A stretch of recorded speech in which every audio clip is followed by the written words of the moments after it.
गणिया मंडल स्तरीय शिशु महोत्सव सुरभि कार्यक्रम नयागढ़ जिला गणिया ब्लॉक अंतर्गत किशोर चंद्र सरकारी उच्च विद्यालय परिसर में सोमवार अपराह्न मंडल स्तरीय शिशु महोत्सव सुरभि कार्यक्रम अनुष्ठित हो जायछि। उक्त कार्यक्रम गणिया ब्लॉक शिक्षा अधिकारी रवींद्र कुमार राउतराय तत्वावधान मुख्य अतिथि भाव में दशपल्ला विधायक रमेश चंद्र बेहरा, सम्मानित अतिथि भाव में गणिया तहसीलदार सुश्री प्रीतिबाला रणा, गणिया ब्लॉक अध्यक्षा झुना जेना, जिला परिषद सभ्य श्रीजुक्त नरेश बेहरा, गणिया ग्राम पंचायत सरपंच गिरिधारी सेठी, समिति सभ्य फकीर कुमार डाकुआ, किशोर चंद्र सरकारी उच्च विद्यालय प्रधान शिक्षयित्री निहार बाला राउत जोगदे जना पड़ा।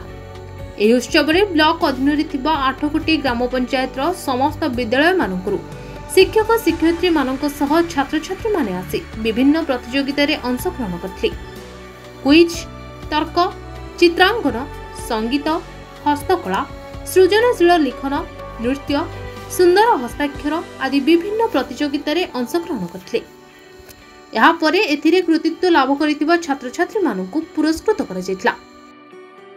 आज थिला मंडल स्तरीय सुरभि प्रतियोगिता एथिरे जो माने श्रेष्ठ विवेचित हेले से माने जिला स्तर को जिबे एवं जिला स्तर रे एई अक्टोबर मास शेष आडकू बा नवेम्बर मासर प्रथम सप्ताह रे आरंभ होबो जिला स्तरीय सुरभि।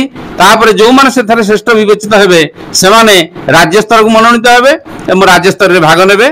तेणु आशा करूची आम ब्लॉक रो छात्र छात्री माने जिला स्तर को मनोनीत हुंतु एवं सेमाने सेठारे गर्व आ गौरव आनि दियंतु।